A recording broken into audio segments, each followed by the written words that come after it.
Idiom kali ini yang akan kita bahas adalah idiom yang ada di bab 9, Tips for Winning Scholarship. Di video kali ini kita akan membahas 8 idiom yang ada di bab 9. Idiom pertama memiliki ilustrasi piring yang dicoret dan juga orang yang no, maka hubungannya adalah tidak ada makanan yang free, gratis. Yang pertama adalah no such thing as a free lunch. Tidak ada hal yang seperti makan siang gratis. Everything costs something. Semuanya ada harganya. Jadi tidak ada sesuatu yang cuma-cuma. Semuanya ada hal yang harus dibayarkan. Contoh yang pertama adalah there is no such thing as a free lunch, right, Anis? Tidak ada hal seperti makan siang gratis, ya kan, Anis? Nah, ini diperjelas lagi dengan yang kedua. If you want to get a good grade, kalau kamu mau dapat nilai yang bagus, you have to study hard. Kamu harus belajar keras. There is no such thing as a free lunch. Tidak ada hal yang gratis seperti makan siang. Di sini maksudnya adalah kalau kamu mau dapat nilai yang bagus, maka kamu harus membayar. Dengan cara apa? Dengan study hard. Misalnya, kalau kamu mau jadi pelari yang hebat, maka kamu tidak bisa tiba-tiba jadi pelari yang hebat. Kamu harus membayar dengan apa? Dengan latihan keras setiap hari. Nah, itu adalah maksud dari idiom there is no such thing as a freelance. Semuanya itu harus ada pembayarannya, harus ada pengorbanannya. Selanjutnya di ilustrasi kali ini adalah menunjukkan adanya ketenangan dan juga uang-uang di sekitar orang tersebut. Ilustrasi yang tadi berhubungan dengan idiom financial freedom atau bebas secara finansial. Di sini maksud idiomnya adalah having no debt, tidak punya hutang, or having sufficient funding, atau memiliki keuangan yang cukup. Contoh kalimatnya yang pertama adalah scholarship might guarantee, beasiswa mungkin menjamin students who want to pursue their education. Murid-murid yang mau melanjutkan pendidikannya a financial freedom. Bebas secara finansial. Di sini maksudnya adalah beasiswa ini adalah suatu cara bagi siswa untuk belajar tanpa memikirkan secara finansial. Yang kedua, many people are not able to reach a financial freedom even until they die. Banyak orang tidak mampu untuk meraih kebebasan finansial bahkan ketika mereka telah meninggal. Di sini, financial freedom bermakna bahwa orang ini memiliki kebebasan dari segi keuangan, dia cukup uangnya dan juga tidak memiliki hutang. Nah, jika kita memiliki keadaan seperti itu, maka kita bisa menggunakan idiom financial freedom. Jadi, keep that in mind, ingat-ingat bahwa financial freedom adalah idiom yang digunakan untuk menunjukkan kebebasan secara finansial. Nah, di sini ada gambar menggunakan kata keep that in mind. Keep that in mind adalah ingat-ingat. Yang ketiga adalah keep in mind. Keep in mind artinya adalah to always remember, untuk selalu ingat. Keep that in mind, simpan itu di pikiran, berarti maknanya kita harus mengingat-ingat. Always remember. Contoh dari idiom keep in mind yang pertama, please keep in mind, tolong diingat-ingat, that the tips are not meant to be a shortcut. Bahwa tips-tipsnya ini tidak bermaksud untuk menjadi sebuah jalan pintas to get our scholarship, untuk mendapatkan beasiswa. Keep in mind di sini bermakna kita harus selalu ingat. Please keep in mind. Yang kedua, you have to keep in mind, kamu harus ingat-ingat, kamu harus selalu mengingat that your journey as a university student, bahwa perjalananmu sebagai mahasiswa has only been started, baru saja dimulai. Jadi kalau kalian sudah merasa capek di semester 2, keep that in mind, harus ingat-ingat bahwa perjalanan kalian masih panjang, oke? Nah, jika kalian selalu ingat-ingat, if you always keep that in mind, maka kalian akan terpesona dengan hasil kerja keras kalian. Seperti gambar Shinchan ini, dia sedang terpesona.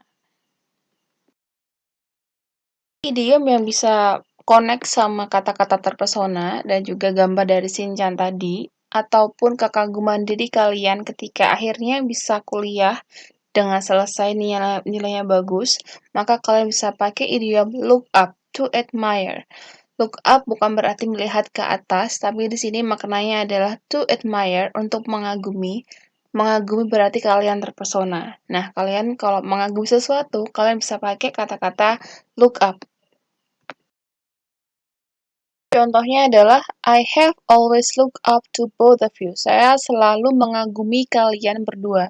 Nah, bisa jadi both of you ini adalah sosok-sosok, atau kalian berdua ini adalah sosok-sosok yang pantas untuk dikagumi seseorang karena punya pencapaian yang luar biasa. Maka, untuk menunjukkan kekaguman itu, kita pakai idiom look up. Contoh yang kedua, junior students, murid-murid junior, biasanya look up to their senior students, lalu mengagumi senior mereka, who have reached many accomplishments, yang sudah meraih banyak pencapaian, yang sudah meraih banyak prestasi.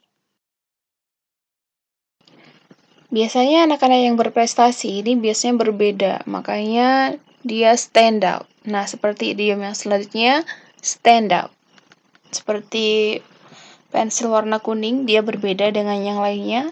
Maka anak-anak yang kalian kagumi tadi menggunakan idiom look up, mereka berbeda, mereka sangat luar biasa pencapaiannya, maka kita bisa pakai idiom stand out. Jadi, idiom stand out dia memiliki makna superior atau very good, sangat bagus. Seperti tadi, anak-anak yang luar biasa, maka dia stand out. Stand out bermakna superior, dia sangat bagus, melebihi yang lain-lainnya. Contoh kalimat dari idiom stand out yang pertama, make your application, buatlah aplikasimu stand out, sangat bagus and unique, dan unik. Yang bawahnya, their performance, penampilan mereka, during the Japanese Cultural Night, selama malam budaya Jawa, was stand out, sangat bagus. Nah, stand out ini menunjukkan kekaguman. Kekaguman tadi idiomnya adalah look up. Nah, look up dan juga stand out ini bisa digabung menjadi satu kalimat. Karena yang look up tadi adalah admire, mengagumi, sedangkan yang stand out adalah superior, sangat bagus. Nah, kadang karena saking bagusnya, kamu perlu untuk mengecek ulang. Mengecek ulang berhubungan dengan idiom yang selanjutnya, let me check. Di situ gambarnya dia bolak-balik kertas, berarti dia ngecek ulang.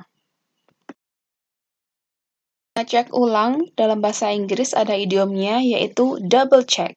Double check maknanya adalah to check again, untuk mengecek kembali. Jadi kamu sudah ngecek, tapi karena mungkin belum puas atau belum yakin, maka kamu mengecek ulang atau double check. Contoh dari idiom double check, mengecek ulang, yang pertama, double check your application.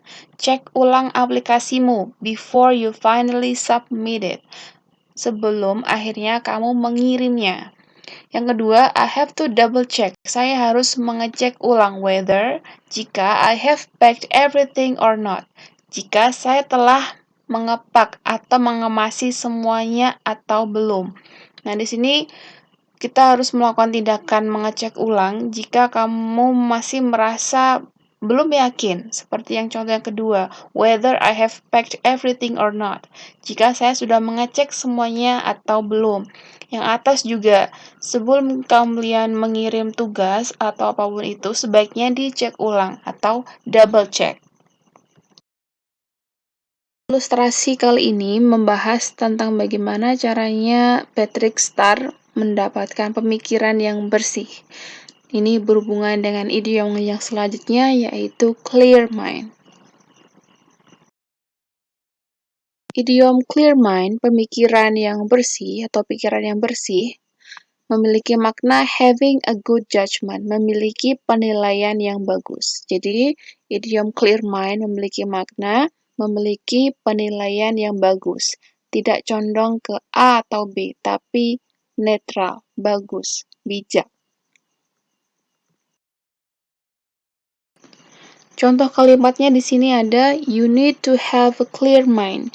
Kamu perlu untuk memiliki pemikiran yang bersih, penilaian yang bagus of what you want to study. Dari apa yang pengen kamu pelajari and why you deserve the scholarship dan kenapa kamu pantas mendapatkan scholarship, beasiswanya. Yang kedua, when you judge a person, ketika kamu menilai seseorang, use your clear mind. Gunakan pemikiran yang bersih, gunakan penilaian yang bagus. Nah, di sini idiom clear mind menunjukkan bahwa pemikiran kita ini bersih, pemikiran ini tidak condong ke A atau B. Kita mempunyai pemikiran atau penilaian yang bagus. Oke, ini adalah ilustrasi untuk idiom yang terakhir. Idiom yang terakhir yang akan kita pelajari adalah be aware. Idiom be aware memiliki makna to give care, untuk memberikan kepedulian, untuk memberikan kewaspadaan terhadap sesuatu. Maka kalau kita mau waspada terhadap sesuatu, kita bisa pakai idiom be aware. Contoh kalimat dari idiom be aware yang pertama, be aware of and meet all deadlines. Be aware of, waspadalah, berhati-hatilah, ingatlah, sadarlah, and meet all deadlines, dan penuhi semua deadline-nya. Jadi di sini konteksnya adalah kalian punya deadline yang banyak, maka kalian harus selalu waspada dengan deadline, dengan batas waktunya. Contoh yang kedua, when you walk in that corner, ketika kamu jalan di pojokan itu, be aware of dogs. Berhati-hatilah, waspadalah, ada anjing di situ ya. Be aware of dogs. Untuk latihannya, tasknya, make a short story, buatlah cerita pendek, or narrative text, atau teks naratif, using minimum 3 idioms, menggunakan minimal 3 idiom, from this chapter. Dari bab ini saja. Jadi, silakan pilih 3 dari 8 idiom yang sudah dibahas dan tidak boleh menggunakan idiom yang di luar pembahasan. To make a narrative story, untuk membuat cerita naratif, you have to use past tense. Kalian harus pakai past tense karena teks narasi ya. If you want to make a dialogue, kalau kamu mau pakai dialog juga, you may use any tense. Kamu boleh pakai tenses apapun, khusus kalimat yang ada di dalam kutipan dialognya. But the narrative use past tense. Tapi narasinya menggunakan past tense. Di sini saya kasih contoh bagaimana cara mengerjakannya. Jangan lupa ditulis nama dan NIM-nya. Di teks ini ada 5 idiom yang saya gunakan, tapi kalian boleh 3 aja karena minimal 3 dari 8. My mom always told me, ibuku selalu bilang, there is no such thing as a freelance. Tidak ada hal yang seperti makan siang gratis. You have to work hard to achieve your dream. Kamu harus kerja keras untuk meraih mimpi. When I was a child, ketika saya masih kecil, I used to think that everything was super easy. Saya selalu berpikir bahwa semuanya sangat mudah. I had to keep that in mind. Saya harus selalu ingat-ingat itu. And used my clear mind. Dan menggunakan penilaian yang baik, penilaian yang bagus. If I want to do, jika saya mau melakukan sesuatu, or decide something, atau memutuskan sesuatu about my future, tentang masa depan saya. I always looked up to my family. Saya selalu mengagumi keluarga saya. They gave me the best example. Mereka memberikan contoh yang terbaik of how to be successful, tentang bagaimana menjadi sukses, and reach a financial freedom, dan meraih kebebasan finansial. Nah, untuk tugasnya bisa digabung dengan imperative sentence, jadi satu file yang atas imperatif, yang bawah tentang idiomnya juga boleh. Bisa ditulis di Word atau ditulis di kertas lalu difoto dan bisa dikirim melalui Google Classroom.